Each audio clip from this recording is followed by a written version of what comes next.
Hey, welcome everybody to another edition of The Truth About Fantasy Football, the Grueling Truths weekly fantasy football show brought to you by Gridiron Mo, a new interactive football app that lets you call what's going on the offense or defense in a live NFL game and compete against other users around the country.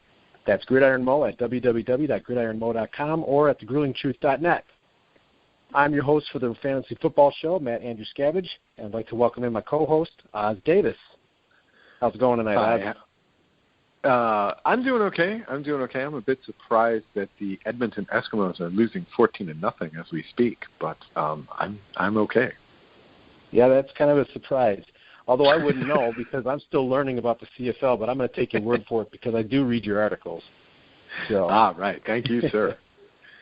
And I'd like to welcome in our other co-host, Aaron Zepnick. How's it going, Aaron? Hey, glad to be back. Can't wait to get this show going. Yes, sir. We got a lot to talk about. So, have you guys done? You guys getting close to your draft? And you heard from your commissioners or anything like that about your drafts yet? Well, the show must have went all right because I was asked to be the commissioner of a league at work this week. So, it sounds like it went okay. Yeah, I'm getting that rolling. So I got that going for me. Excellent. How about you, Oz? Wow. We got to get the Grueling Truth League started. That's going to be tough. That's what I'm depending on. Why? Why is it going to be tough? Because it sounds like you guys are expecting me to run it, and I've got 2 leagues going. I've got a lot of articles to write, and I've got shows to do. I just don't know how I do it. Well, I have no time either. However, I have no leagues. So if I want to play, I think I'm going to have to start this one. You'll play, won't you? Oh, yeah. I think you'll play, maybe right, we do. Aaron? I would definitely play. Maybe we do where you pick 1 or 2. Everybody gets to pick 1 or 2 players each week, and the one with the most points win, or something like that. Suicide League, yeah. Something like that. But in any case, we'll organize this later. But that's my league, so no, I haven't heard anything from myself. All right. Well, yeah, I know I've got a draft coming up at the end of August, so I've been doing research, and so I thought about a little bit about our topic. And for the first topic we talk about tonight, we visit a little bit our quarterback drafting position strategy. You guys, the more I think about it, I definitely like to be I like to pick a guy a little bit later, but it's going to be really hard to turn down a guy like Cam Newton or Aaron Rodgers. So I have to admit that even though everything we talked about last week, I'm a little conflicted now with where I want my quarterback. You guys feel any different about where what your positions were? Well, this is what I'll say right now. First of all, here's the caveat: is I tend to overdraft at least slightly my top 2 or 3 quarterbacks. If I can get one of those 2 or 3, I will go high. I will go like second round maybe on these guys. No problem. For me, I would agree with the names you just mentioned. My top 3 this year is the same as my top 3 last year. That would be Andrew Luck, in fact. I got as number 1. Rodgers and Newton. Luck and Rodgers, for me, I had each on respective fantasy teams, and they did okay. However, not as good as I would have expected. And, in fact, my hero was my 4th quarterback on my list this year. Your hero? Yeah. The savior of my team. The savior of my team in the second half of the season. Nick Foles? Yeah, definitely Nick Foles, who incidentally just got cut yesterday, That's which right, is apropos of nothing, except that I am very, very happy. That multi-year deal they signed him to last year really makes a lot of sense now. Yeah, I'm kind of wondering about some of the moves you guys have made. Starting to wonder. Oh, God. Okay, don't drag me into that part of the Rams. Which doesn't really bode well for Jared Goff. Not very. But you got to treat. Then again, you guys did hit the jackpot on Gurley. Oh yeah. Oh, absolutely. But we have to treat this like an expansion team, basically, because that's what they are. Should I go on with my top quarterbacks list? I would say draft any of these guys as soon as you can get them. As soon as you have to pull the trigger on one of these three guys, I personally would do it. But like I said, I draft a little too high. Sure. So you like Roger? Yeah, but your top three are also my top three. I have a different order, but I would agree. Newton, Rodgers, and Luck has to be the top. Mm-hmm. Yeah. If you get any of those, three, you go high, I think. And after that, I feel like I could drop down and just start loading up on skill guys. I have Rodgers, Newton, and Luck as well. Uh-huh. Those guys are worthy of like a second-round pick. If you can't get one of those three, I think you wait it out to the 5th, 6th, 7th round, like we talked about last week. Yeah. But also, it depends who else falls as far as receivers and running backs and maybe Gronk or what type of league you're in. I think you have to consider that. A PPR league, like the one I'm starting at work, is a PPR league. I've never played in a PPR, so I think running back and receivers carry a lot more value in those. If it's a standard scoring league, I think it's worth maybe even taking a Rodgers or a Newton in the first round, later in the first round. I think getting the top three, one of the top three, but there's not that big of a point differential. And if you look at we talked about this last week, 1 to 12 is not that big of a difference. And if you get a Ben Roethlisberger, a Drew Brees, Eli Manning, Carson Palmer, Matthew Stafford, I mean, the list goes on and on, Blake Bortles, you get one of those guys in the 5th or 6th round, your value and your depth at your receiver and running back position is going to be so much better if you don't go quarterback early. Right. That's why I usually go late. But, boy, it would be tough to pass up on. And I'm even looking closer at Drew Brees because I think I think Brandon Cooks is going to emerge even more so than last year. I really like the Michael Thomas draft pick, and I like Willie Snead a lot. What's his name out of the backfield, the running back? Can't remember his name. Almost Mark Ingram. Ingram gets like 50, 60 balls as well. So I just can see Drew Brees getting close to 5,000 yards again and over 30 touchdowns. It's really hard to pass that. Wow, really? See, I just don't have that much. Yeah, I think he's got at least one more really good year left in him. Well, Drew Brees didn't really have a tight end to go to after he lost Jimmy Graham. And I think you look at Kobe Fleener going over to New Orleans, it's going to be a huge get for Drew Brees, and I think you're right, but he should have a decent fantasy year. I just don't think that they have the experience that they need. And Cooks and Snead are both going to be good, and the Thomas that you mentioned. But what's one thing they all have in common? They're all young receivers. Yeah. And we all know that in big moments, young receivers have drops. Young receivers can make plays, but you got to take the good with the bad. I mean, as a Packer fan, I look at Devontae Adams. I mean, everybody's expecting him to be, the Greg Jennings in his prime or the next big thing, and he's still only a young receiver, and I think he's still evolving as well. But I actually have Brees as 4 on my list. I think he's going to have a pretty good year. Wow, really? Wow. Yeah, I think there's a lot of – I think New Orleans, their offense is going to be a little bit better this year. If I can't get those top three and I'm going to wait, once I get to the 3rd or 4th round, if Drew Brees is still there, it's going to be really hard to not take him. No, because you take Blake Bortles, dude. You take Blake Bortles. Far more. Look, seriously. No, seriously. See, laugh all you want to. I don't know about that. Blake Bortles. I'm going to be starting Blake Bortles, and I'm going to be crushing the opposition. Because, look. You could get Blake Bortles in the 8th round, 7th round. Oh, do you really think so? Then when am I going to get Tom Brady? Well, I mean, if Bortles is dropping that low, I can build my whole roster before I even draft Brady in, like the 10th round? No Brady may not draft. I think Bortles will drop below Brady.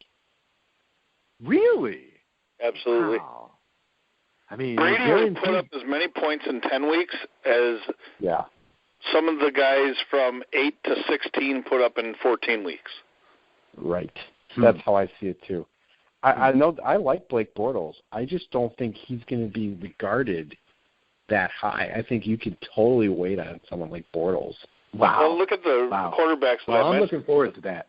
I'm looking forward to stealing him late then, because I think this guy's poised to have a monster season. I mean, look, Robinson was tied for the lead with touchdown catches with 14.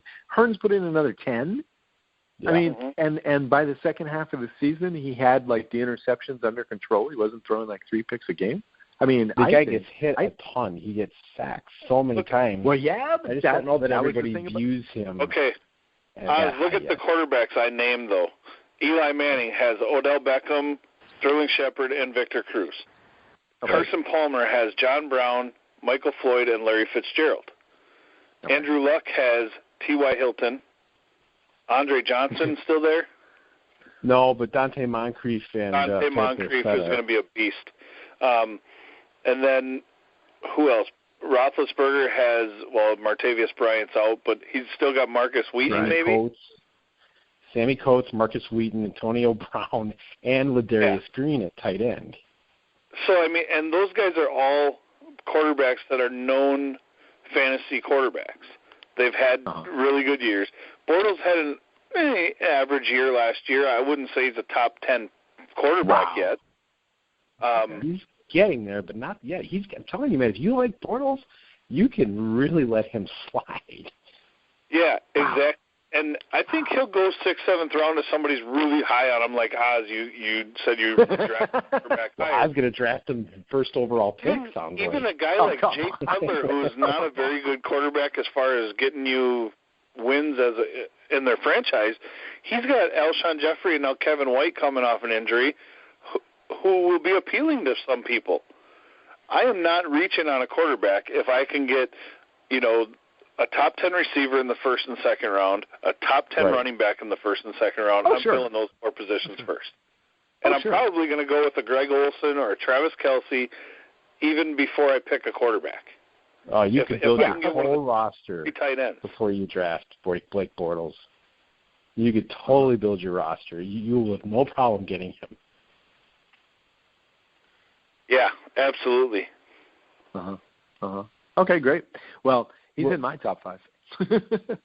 So I guess moving on then to we were talking about like what our top 5 positions were with running backs, receivers, and quarterbacks. Let's stay in that vein with quarterbacks. I think Aaron and I have Drew Brees at number 4, so we all have the same top 3. Mine 4 is Brees. Aaron's 4 is Brees. Who's your number 4, Oz? Is it Bortles? I'm going Blake. Or is it somebody else? I'm going Blake. No, Blake. Blake Bortles, number 4. Absolutely. Look. Over Russell Wilson? Over Eli? Over Philip Rivers? I thought about Russell Wilson because I think that, I like his receiving core or whatever. But look, dude, it's no fun in fantasy football in making predictions for the season if you just go with the same guys every year. I'm just hedging. I'm hedging my bet. I think the Jaguars are going to have a great year. I think Blake Bortles, Robinson, Hearns are going to have a great year. I just do. That's where I'm hedging my bets. That's it. I agree with that. Okay, look. But I don't disagree either, but no one else is going to think that. You can get them way late. Yeah. Hey, I think he's hedging his bets on the right bet because I would do the exact same thing. I would take a chance because I know, one, we talked about the production Blake Bortles had last year, and it wasn't that bad, but he did have a lot of sacks. Once you eliminate those sacks, you can imagine the production he's going to have with those 2 top receivers, which arguably is the best 2 young group of receivers out there now. That's not going to stop. So, you know what? You are absolutely right. And, yes, it's not the common decision for anyone to make, but you are taking a risk that, one, I would take. And at the end of the day, Blake Bortles is going to prove true. So do it, man. What is fantasy football without making it a fantasy and taking a risk? Do it. That's right. Well, for everyone that does not know, that was not Oz talking. That was former 49er running back and kick returner Dexter Carter, who is going to be on our next show, and he wanted to sit in on our show. And so just so you know, that was Dexter Carter. That was not Oz. So we're recorded in front of a live audience. A live audience of one. But it is a live audience. Yes, just remember, you could have gotten Bortles 2 rounds later. Oh, we agree that Bortles is going to be good. But, boy, I wouldn't take him really high. You passed up a Thomas Rawls or a Carlos Hyde in the 3rd round to get the 4th or 5th best quarterback when you could wait 2 rounds to get him? I don't think so. And, yeah, it's a fantasy, it's a risk, it's a jump, it's hedging your bets, whatever you want to call it. It's still silly when it comes to strategizing because you could be building depth for your bye weeks at your running back or receiver position. You could get an Allen Hurns instead, where he's not going to be there 2 rounds later. No. All I'm saying, all I'm saying is this. I believe he's the number 4 quarterback this season. Okay, not where you're going to draft him. Okay, right, exactly. Now look, like I said before, I can live with that. One of those first 3 guys, I'll probably overdraft if I get the chance, right? So I'd go Cam Newton in round 2 or whatever. But then it becomes, if I don't get him, it becomes a game of chicken, right? I'm just waiting to see how long I can wait. Look, if I can wait through the 5th round, the 6th round, even the 7th round, I'm starting to get sketchy and still not have Bortles, I'll do that. That's all I'm saying is I think statistically he's going to be the 4th best guy this year. Look, you guys take Breeze. I'll take Bortles. I'll be happy with that. That's all I'm saying. I don't fault you for that. I commend you. I think Bortles will have a good year as well. I think there's the top 4 personally, and I think there's about 12 guys you can group into the next tier of quarterbacks. Yeah, see, I think there's 3. I think that out of the 12 guys, I would say 7 or 8 of them will go before Bortles. Yeah, wow. If I like Bortles that much, I'm telling you, you could get him in the 8th round and have this stacked team, and then bring Bortles in. If he's gonna have that kind of a year, which he could, then you're just loaded. You could probably have. And what's the worst thing that happens if Bortles would go the pick in front of you or that round before you? Oh, no, you got to take Roethlisberger or Russell Wilson or Matt Ryan. Well, the point differential is just minimal. You're telling me that everybody's gone, so at that point I'm going for Jim Tom Garapity. No. See, I think everyone's going to be gone, and Bortles is going to be sitting there for you. I really believe that. But that's what he was saying is, what do you do if somebody takes him the pick before you? Right, you lose the game of chicken, basically. What happens? Well, you don't want to hold out too long. There's still quality guys you can take in that round or the round after or 2 rounds later, because then everybody has their starting quarterback and they're really concentrating on getting the tight end or the position that they're missing out on because they took a quarterback early. Right. That's just it. If you're in a 10-team league, which most leagues are somewhere between 10 and 12, usually it's 10 or 12, you map out the top 10 to 12 quarterbacks. And Bortles may not even be in that list for a lot of people. Why not? People are sleeping on I'm just saying because he's not totally proven. We could name, I mean, like you said, I would go Russell Wilson, Ben Roethlisberger, Phillip Rivers, Eli Manning. You could get really, really close down to 10 or 11 guys. Manning? Wow. Absolutely. Eli Manning puts up. Eli's got a lot of weapons around him this year. He gets over 30 touchdowns. He gets 4,500 yards. I mean, that's playing behind the offensive line that's got to fit together. He'll have 13 where he throws 3 touchdowns. Right. So you could totally, you just watch to see who goes. And if all those guys go, and if Bortles were to go, well, bummer. You get Phillip Rivers, who had 4,800 yards last year, and now he's got more weapons around him. So, I don't disagree.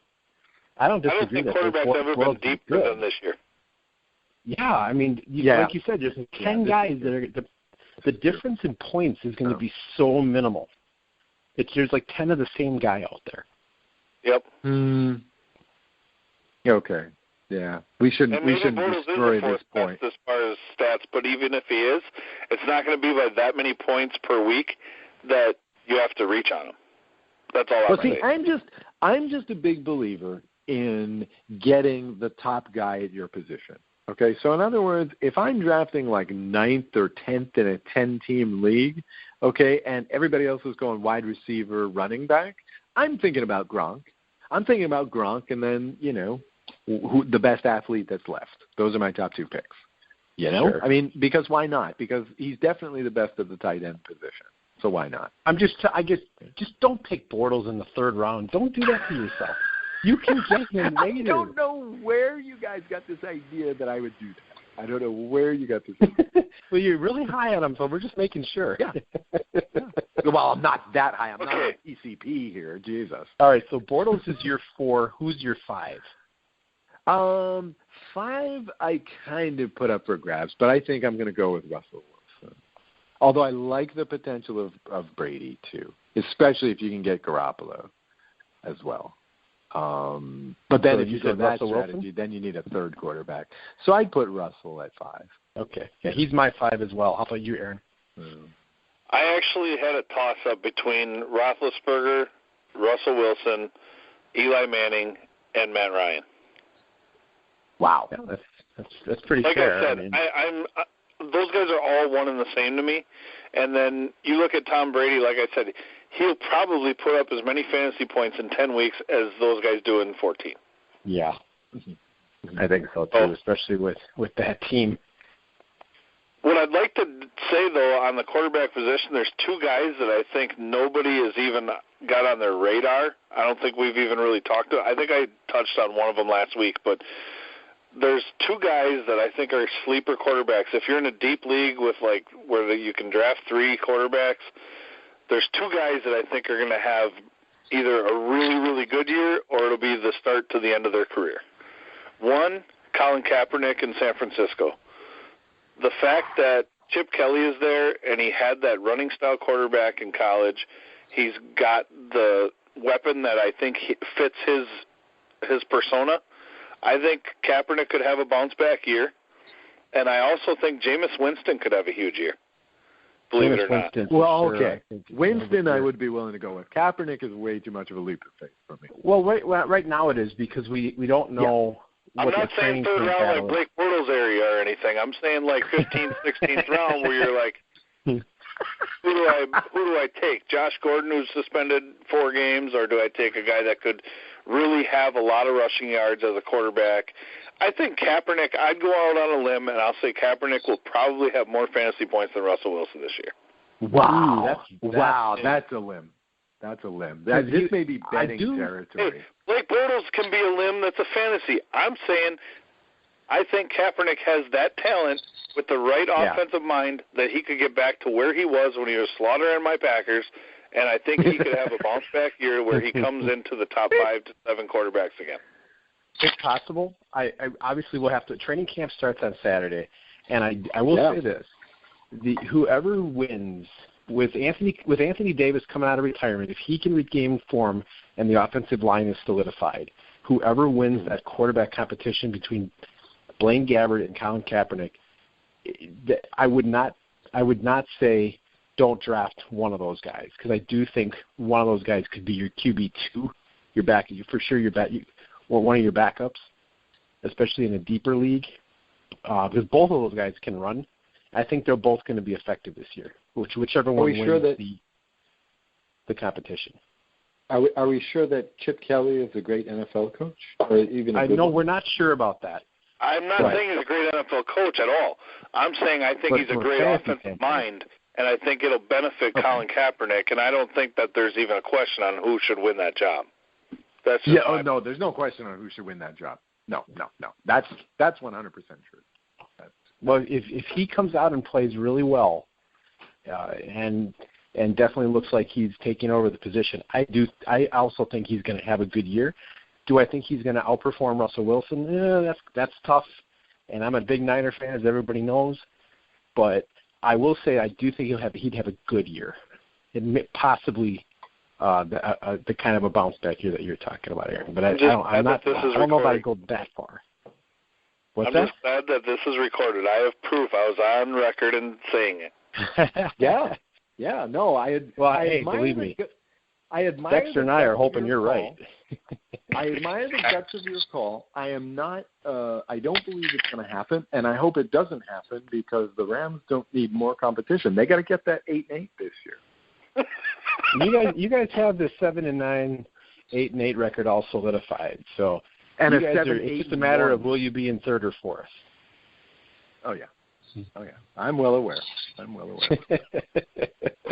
So moving on to running backs, who do you guys have in your top five now that we have to, especially now that we have to consider the Le'Veon Bell suspension? Well, the top two are obvious, right? Oh, maybe. I mean, it's Gurley AP. I've got Gurley as number one. I think for the reason that not necessarily because he's badder ass than AP, but because he's going to suck up so much more of the Rams' offense. It's interesting. I noted that the Vikings ran, I think, on 48% of plays, almost 49% of plays last season. So I think the Rams could even top that. They're the only team in the league, besides maybe the Vikings, that specifically is going for a power running game this season. So we're drawing out the 1986 playbook this year, and we're going to be handing it a lot to Gurley. So I'd say that Gurley probably edges Peterson 1-2 statistically. That's who my top two are. So you got Gurley AP. Gurley is also my number one. I got Le'Veon Bell at number two. I have Gurley as number one. Yep. Mm-hmm. Oh, wow. Okay. Is he number one overall? We all agree on that. I do think Gurley's the number one overall pick. Okay. Yeah, because of the Le'Veon Bell suspension. If Le'Veon Bell is not suspended, I would go Le'Veon Bell, but Gurley would be my for sure number two. So I think it's close either way, but right now it's got to be Gurley. Mm-hmm, mm-hmm, mm-hmm, mm-hmm. Absolutely. I was thinking that today too. Yeah. I think it's got to be Gurley. Who's your number two, Aaron? My running back list has some serious what ifs, and I hate to be the wishy-washy guy, but my number two flat out is David Johnson, actually. Wow, that's fair. A lot of people are really high on him. I think he is stronger, faster, more powerful than 90% of the running backs. I think he's a young AP in the making. He has not had the injuries and the amount of carries on his body. I think he's going to have an unbelievable year. And he catches a lot of balls out of the backfield. He can do it all. If Charles is healthy, I think Jamal Charles is number three. Mm-hmm. And Bell I have at 4, and I have Devontae Freeman at 5. Devontae Freeman, okay. I've got Ty Gurley 1, Bell 2. Jamal Charles is my 3 because I think he'll be back. But obviously, like you said, it's a what if. Can he play all 16 games? We don't know. David Johnson's my number 4, and Adrian Peterson is my 5. Devontae Freeman, I think it's possible that he is also a top 5 back. Yeah. But it's questionable. Not really sure. Now, the reason I kept AP off my list is because of the PPR. Yeah. Because we talked about PPR. And I had Adrian Peterson last year, and I tell you what, he comes out of the game a lot on third down for Jerick McKinnon now. Yeah. And the goal line carries went to Asiata last year a lot. Peterson was stopped more inside the 5-yard line last year than any other running back. Wow. Yeah, that's good. It's a fair point. Yeah, you believe Definitely it. Fair point. You believe it. Yeah. But he'd have to break a long run for a touchdown. Yeah, if he doesn't get in from 6 or more out, he's generally he's still got a fair share of touchdowns. But I think that the PPR, that if we're going with that format, that plays a part. And he didn't have the amount of touchdowns. Like I said, Devontae Freeman had 70 catches last year, 78 catches for 600 yards, and he had 14 combined touchdowns. I mean, that's a lot of points. Granted, he did put up a lot of points last year. I think Tevin Coleman will take from that, but I still think Devontae Freeman, he's done nothing to warrant not having first crack at that job. Absolutely. No question. He deserves to be the number 1 running back. So we'll just have to see if he can regain. So, Oz, who do you got for yours for 3 through 5. Who are the rest of your top 5? Okay, so at 3, well, I win Gurley AP. At 3, although now I'm thinking about dropping him. At 3, you guys have like really colored my running back list. That's for sure. At 3, I've got Le'Veon Bell. But my question is, I'm going to turn this back on you for a moment. If you get Le'Veon Bell, do you work hard to handcuff D'Angelo Williams in the draft? In other words, not necessarily. Okay. Because he's 33. There's no real guarantee that he's going to. I mean, I think he surprised everybody last year with what he was able to do. It's hard to believe. Now, like I said last week, I'm in a dynasty league. I have Le'Veon Bell, I have Antonio Brown, and I also have D'Angelo Williams. Oh, I also have the choices a made number of other running backs. I've got LaShawn McCoy. I've got a couple of other guys. I don't have to depend on D'Angelo Williams. I don't know that I would go nuts to try to get D'Angelo Williams. I mean, if I can get him very late, I think I pull the trigger. 15. Yes, if he's available that late, I'd probably get him. Mm-hmm. But I don't know that I would use a mid-round draft pick on him. I agree. I don't know if I'd work hard to get him or work hard. There's other handcuffs out there that are just as valuable, if not more valuable. Like the one in Kansas City, I forget his name's escaping me now. Yeah, Chardanwick. I think I can't remember the last name. Is that the right guy? The Chardandrick? Yeah, West. Chardandrick West. Yes. Yeah, West. He's a good back. Yep, and I would handcuff with him, or I'd handcuff with James Starks, Eddie Lacy's backup. I would handcuff with a lot of guys. There's a lot of guys out there. I mean, there's C.J. Anderson and what's his name from Denver? Hillman? Ronnie Hillman. Yeah. There's just all kinds of good 1-2 punches that you could handcuff with that I think are just as valuable as a D'Angelo Williams at 33 years old. Like you said, if I need a fourth running back and he's out there in the 14th round or so, maybe I take him then. But that's all I got on that. Mm-hmm. So you got Le'Veon Bell as your 3. Okay. Yeah, Bell. And then what do you got after that? Sorry? I was asking what you got. Who's your 4 and 5? Oh, okay. You talked me into it, Aaron. So I'm going Freeman at 4. Yeah, sure. And for 5, I didn't really know who to pick, so I got a couple of sleepers or like guys that I'm looking out for. Not really sleepers, but I would draft. You guys are gonna love this one, but I would probably overdraft Elliott. Yeah, he's gonna get a lot of work. Okay. Sure, yeah, he's going to get a lot of work. Not a bad pick. No, and the thing is, McFadden, he was number 4 in total yardage last season. After being cast off by the Oakland Raiders, this is a pretty good offensive line, particularly for run blocking. I think the argument that you guys made last week that he's played in the limelight, so that's not going to scare him off. I like that argument. Truth is, he's going to get a lot of work. They believe in making guys famous there in Dallas. So I'll put him at number 5. I also think you stole my thunder a little bit, Aaron, when you name dropped C.J. Anderson. I think Anderson's going to get a lot of work, especially in the first half of the season. The Broncos were already running the ball 39% of plays last season. I think he's going to, and that's a pretty decent offensive line going on over there. The statistic I like that I got from NFL.com was Gary Kubiak, in 13 seasons as a coordinator or a head coach, has had, how does it go? He has produced 8 top 10 fantasy running backs in those years. Right. So yeah, I believe that. I think there's going to be a lot of running in Denver in the first half as Paxton Lynch, who will eventually be great, I think, gets warmed up to the NFL.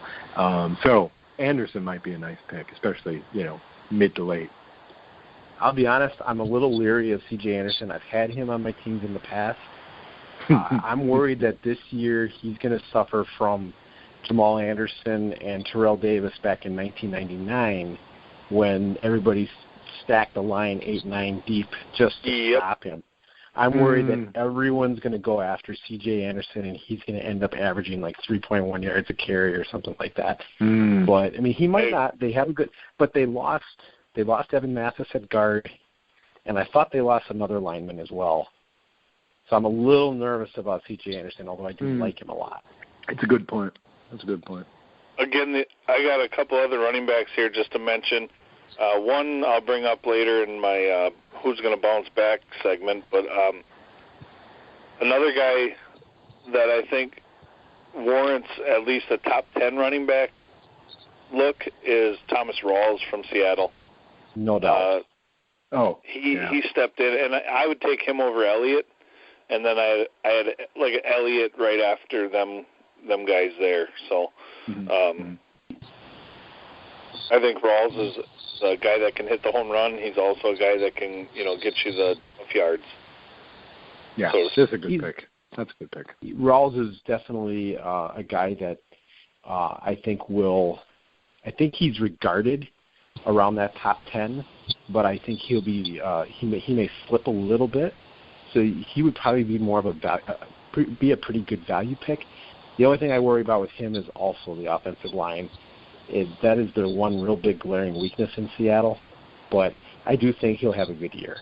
I don't think it would be a terrible pick to draft him, but that's the only thing that would make me nervous on him as well. So that was we finished out running back, and then wide receivers. I know we talked about. I don't think anybody would put Antonio Brown at any other position except number 1 with all the numbers he's put up each year. And then I gotta believe Odell Beckham's my number 2, and Julio Jones is my 3. I gotta believe that we're probably all in agreement on that. Where are you guys at with that? What's your top 3? My top 3 is a little different. I really? haven't. Again, I went off PPR. PPR points. I went Antonio Brown, DeAndre Hopkins, and Julio Jones. Okay, DeAndre Hopkins. He's my 4. Yeah, he's pretty good. I don't have Odell on my top 5. Really? No, I do not. I don't. Really? Nope. I think he's Odell's going to get over 100 on catches. I think Sterling Shepard is going to open things up for him, so he's not going to see quite as much double coverage. And I think he gets over 100 catches this year, especially if he plays all 16 games. He's never played 16 games because of. Well, I think all 5 guys injuries. on my list will have 100 catches too, though. Okay. So I'll finish up my top 5. I have Antonio Brown, Andre Hopkins, Julio Jones, Dez Bryant, and A.J. Green. Okay. Wow. I've got Antonio Brown, Odell Beckham, Julio Jones, DeAndre Hopkins, and Jordy Nelson. Yeah, it was really tough to pick between Dez Bryant and Jordy Nelson, and then I would have A.J. Green and Dez Bryant obviously right below them. But I think Jordy Nelson's going to put up another crazy year with like 13 touchdowns, 1,400 yards. Can I really wow you guys? Odell Beckham's not even in my top 8. Really? Yeah. I'm worried about him sharing catches. I'm worried about that. There's only one ball to go around, and with Sterling Shepard and Vic Cruz, Larry Donnell, and the running back, I don't see him having as big of a year. I think this is a bust year for Odell. Yeah. Yep, that's my thinking too. Well, if that's the case, you're going to be happy because someone's going to draft him high then, and you will not care. No, absolutely. No. Yep, I'm not a believer. After my top 5, I would say that Allen Robinson, Alshon Jeffrey, and who was the other guy I had up there? Alshon Jeffrey, Allen Robinson, and Jordy Nelson. Yeah. Wow. Okay, you guys still haven't touched on one of the guys I really like. And who is that? Okay, so here's my 5. Brown, of course, is number 1. I got A.J. Green at number 2, simply because I don't believe that there are any other real viable weapons there in Cincinnati. I think he's gonna completely hog the catches there in Cincinnati. I think he's gonna get a lot of targets. So I got Green at 2. I've got Hopkins at 3. I really don't like what's happening at quarterback in Houston. I don't think anybody does, but Hopkins has been ripping it up no matter who's throwing the ball. And Osweiler at least seems to be, in charge of the football fundamentals, let's say. So I think Hopkins is, he's going to defy the odds and have another great year. And then after that, I got Allen Robinson. Now, on the bubble, I have Amari Cooper. Can I interest anyone in Amari Cooper?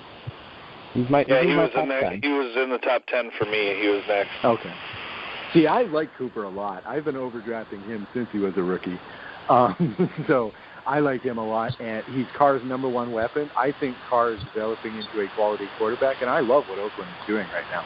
I think this team is a contender this year, at least for the playoffs. So I expect a lot out of Cooper this season. So I'd put him at. Are you telling me that you don't have Julio Jones in your top 5? Nope. Or Odell Beckham? Nope. Wow. But you see how variable our lists are, right? We all have these different combinations in our top 6. Somebody's got some serious static. What's that? Somebody has some serious static. There, now it's gone. Okay. Oh, now it's back. Yeah, I don't know what that is.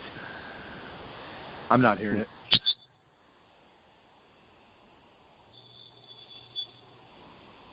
All right. Well, so no Julio Jones in your top 5. That's interesting.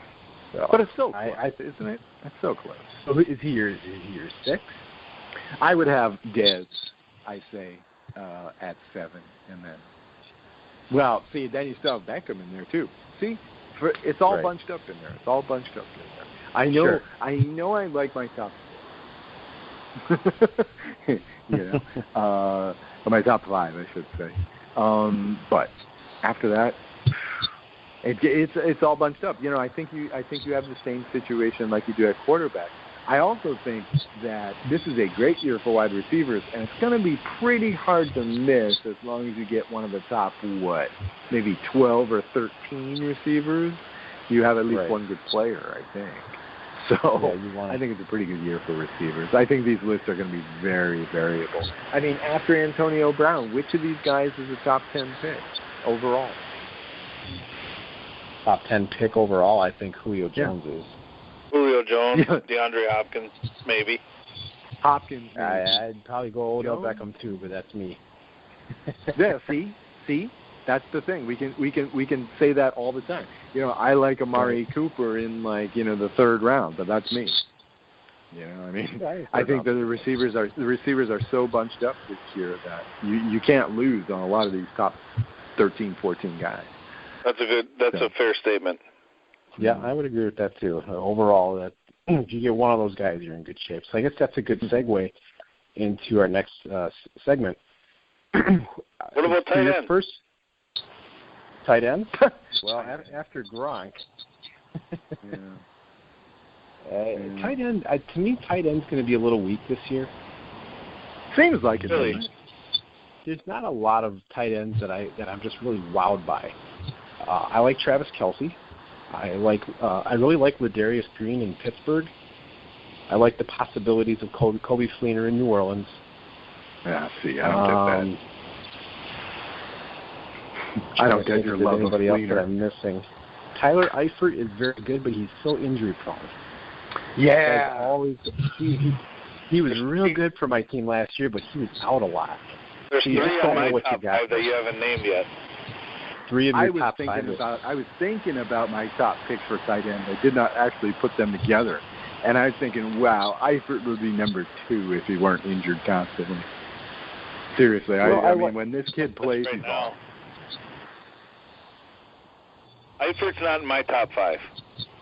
He's not in your top 5. All right, who do you have? Gronk number 1. Just because of the injuries, I didn't put Eifert in my top 5. I have Gronk. Yeah. I have Gronk as number 1, of course. I have Travis Kelce. I have Greg Olsen, Gary Barnidge, and Jordan Reed. Yeah, Jordan Reed. Barnage could definitely be another guy. He was really good last year. I had him on my team last year. Jordan Reed is probably going to get a couple others that I think will be good. Zach Ertz, I think will have a good year. And I also think that Martellus Bennett is going to be like the Aaron Hernandez that Gronk was missing. Absolutely. So, he's going to be a great number 2. I'm actually excited about the tight end position for the first time in a long time. Wow. Julius Thomas might have a good year in Jacksonville as well. I think he was hurt last year. If he's healthy this year, he could help. He could be pretty good. Zach Ertz, I think, is good in a PPR league. Non-PPR, I don't think Zach Ertz is going to find the end zone for some reason. I've read that in a couple places.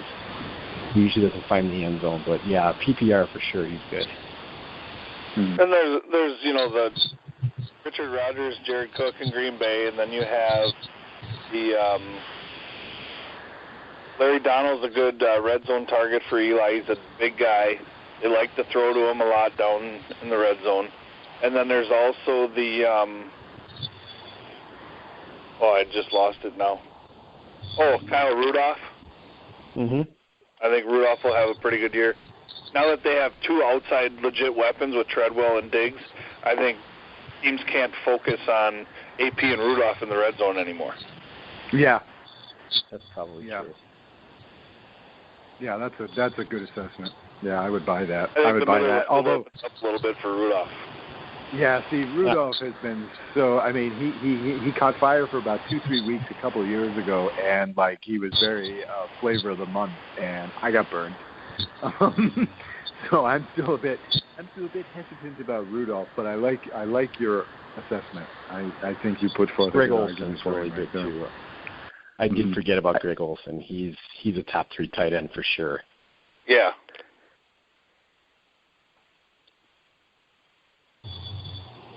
All right. Well, the next topic then is, what positions are you hoping to have in your first 4 draft picks? Are you looking for 2 receivers and 2 running backs, one of each position, or a combo of the above, or some other combo? What are you guys looking for your first 4 picks as you're building your team? Oh, go ahead, Aaron. I'll let you do this one first. My strategy is I don't look per se for the exact positions to have, but I look to have at least a top running back and a top receiver, or 2 top receivers or 2 top running backs, depending on who falls to me and where I'm sitting. I think you take the best value on who's on your board, and I think you can't go wrong if you get a guy that is a safe pick. Like Julio Jones is a safe pick in the second round, high second round or early second round or late first round. I'm picking at 10 in my 12-man league, and I'll tell you right now, if I can get Julio and Gronk, I'll be a happy man. How about you, Oz? Oh, were you done there? Go ahead. Yeah, I mean, that's just my theory is I'm not going to take 2 tight ends, obviously, but if I can get a running back, a receiver, and then another one of those and a good tight end, or if a top quarterback slips, then that's what I'm doing. All right, Oz? Well, I think people are getting the idea. I like the idea of getting the best guy or the second best guy at every position. I think in general, I mean, again, you have to adjust to conditions.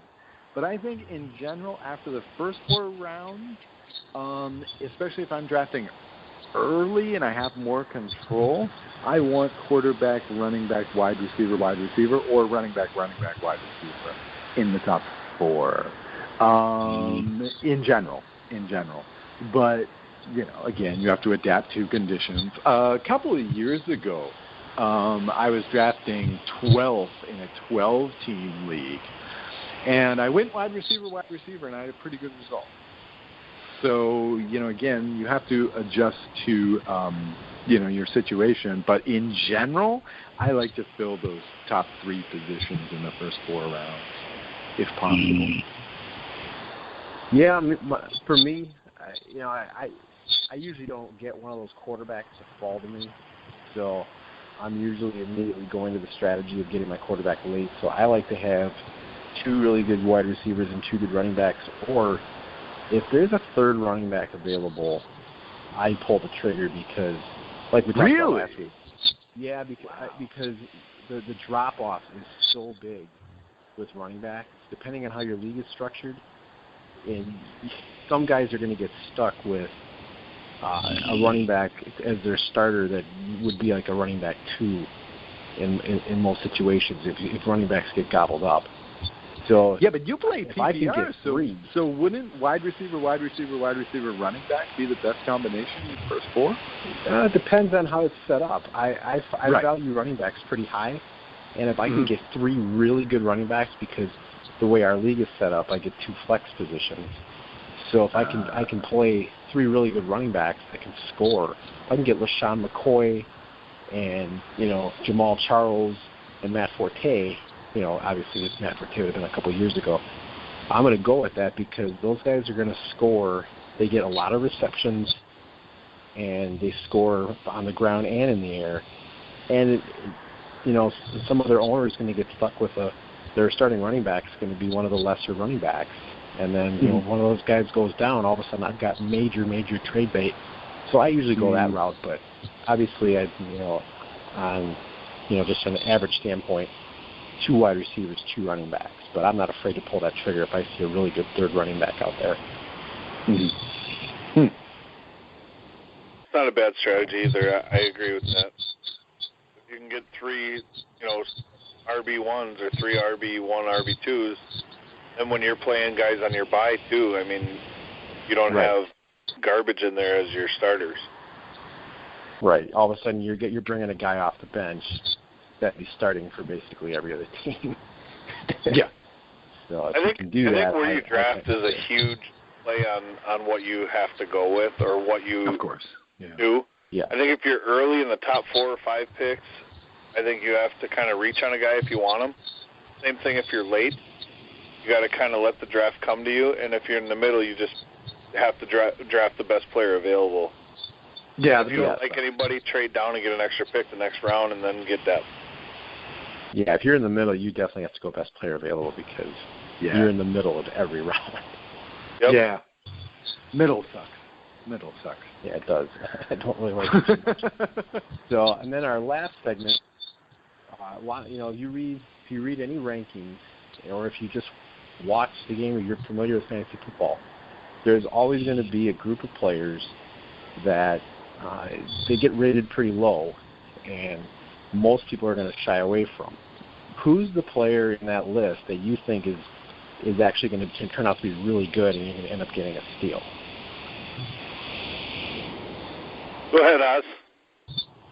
Okay, I'm going to go with Latavius Murray with the Raiders. Again, in general, I like what the Raiders are doing. I like what their offense is doing. I think that this year they may be able to do something that the Raiders haven't done in, 16, 17 years, and play a majority of games with a lead. So I think that running back will suddenly become important in Oakland this season. So I'm going to go with him as a mega sleeper at running back. And also, can I say one more time? I mean, I thought I was going to forever be remembered for overrating this guy, but I guess now you guys are going to remember me as forever overrating Blake Bortles. But Pharoh Cooper, he's going to be my last round pick. Well, yeah, that's he's a rookie. I think it's possible he ends up being pretty good. How about you, Aaron? He's going to get a lot of trying. He can make this I actually team, have a lot of tries. I could say a couple. I'll just say a couple at each position. Quarterback position, my super sleepers are Marcus Mariota. That's a sleeper. And Carr. Yep. I think Carr will be another sleeper. Running back Matt Jones from the Redskins. Mm-hmm. Jay Ajayi from the Dolphins, although that was before Foster got drafted or picked up. Uh-huh. But also Duke Johnson from the Browns, I think, will be pretty good. And a lot of people have him listed as a sleeper. If he beats out Crowell, then I think he could be a big pickup for somebody. Receiver-wise, Justin Hardy from the Falcons. and Rashard Matthews from the Titans, and Sterling Shepard. Those are my three for receivers. Tight end wise, I'm so happy that none of us talked about this guy when tight ends came up, but Austin Safarian-Jenkins, I think, is a guy that's always underrated, and I think have a big year. Okay. Yeah, see, we just underrated him again. He's got some locker room issues. He got kicked off the field for not knowing what he's doing. Was that all? Things. Yeah, well, that's why I say he must be a sleeper. Maybe he was in the locker room sleeping. But I would agree, his talent is he when he's out there. When he was out there last year, he produced. So I would agree with that. It's possible he's going to end up being pretty good. The guy that I've been reading about that has been slipping in the rankings is Doug Martin from Tampa. A lot of people think that Charles Sims is going to get a larger role, and I think he'll be potentially like a third down back. I do not see him. I thought Doug Martin really came on the second half of the season. I think that's going to carry over this year because I think Winston is turning into a decent player, and obviously Mike Evans, they've got weapons there. I think Doug Martin's going to turn out to end up being a lot better than where he's ranked. Wow. See, that's a gutsy call. I think there's too much committee there.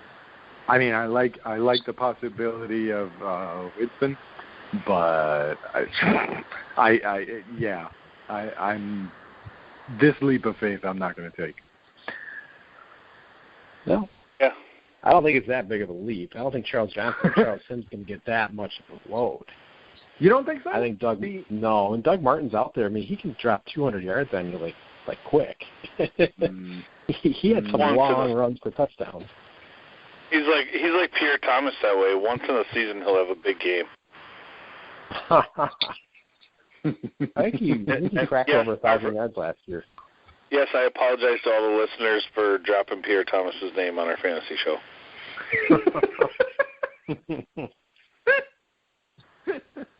Well done. Well played. Well, for sure, next week I know we're going to get into some other stuff as our drafts get closer. We'll probably get into more sleepers, more strategies. So I want to tune in next week for more of our fantasy analysis. So there's also going to be a baseball show coming up, and also if you're a CFL fan, Oz, why don't you tell them what's going on with the CFL stuff? Sure. If you're a CFL fan, we've got lots of CFL stuff for you. We're in the heat of the season right now. The Rouge, White, and Blue CFL podcast starring myself and Wisconsin native Joe Pritchard. That happens it usually gets uploaded on Wednesday at midnight, so you can catch it on Wednesday. Also, we have the CFL Pick'em show, which is released on either Monday or Tuesday, depending on how the CFL decides to run the schedule that week. This stars Dieter Brock, among other, I don't know what you would call us, among other folks at thegruelingtruth.net. So lots of CFL stuff for you. It's a great alternative to nothing while NFL season is not on. So please, I urge many Americans to check out the CFL. It's lots of fun, and it's exciting. Well, definitely. Be sure to check out all of our articles on the Grueling Truth. We'll have a lot more fantasy articles out there, CFL articles, baseball, and also some NFL stuff as well. Boxing. So be sure to check all that out. What's that? Boxing as well. Don't forget boxing. Oh, yeah. Also boxing. We got a boxing show on Monday nights, so be sure to check that out. You can check all that out on our website, gruelingtruth.net. Check us out on Facebook. We're on Spreaker, Stitcher, Google Play, iTunes, iHeartRadio, pretty much anywhere that there's podcasts, you can find us. So for Oz Davis, Dexter Carter, and Aaron Zepnick, I am Matt Andruscavage. You've been listening to The Grueling Truth, where the legends speak.